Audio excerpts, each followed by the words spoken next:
মালদা জেলার একটি অতি বৃহৎ এবং অতি জনপ্রিয় অনুষ্ঠান হলো মালদা উৎসব।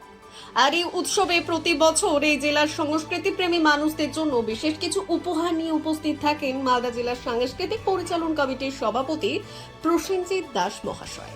এখানেই শেষ নয়, মালদাবাসীর জন্য আরও চমক রয়েছে 3 দিনের এই উৎসবে। মালদার এই উৎসবে এবার আসছেন টলিউডের অন্যতম মুখ পরমব্রত চট্টোপাধ্যায়, সঙ্গে আসতে চলেছেন তার স্ত্রী। দুজনেই জেলাবাসীকে ভিডিও বার্তা দিয়ে তাদের আগমনের কথা জানালেন।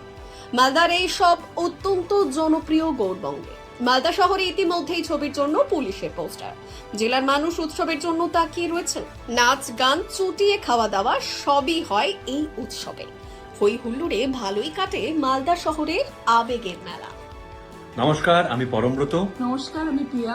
আমরা আসছি মালদা সাংস্কৃতিক পরিচালন কমিটির উদ্যোগে মালদা উৎসবে 1 ডিসেম্বর 2024। আপনাদের সঙ্গে দেখা হচ্ছে ওই দিনের জমজমাট সন্ধে। সভাপতি প্রসেনজিৎ দাস মহাশয়কে আন্তরিকভাবে ধন্যবাদ জানাই। ব্যুরো রিপোর্ট, উত্তরের প্রহরী।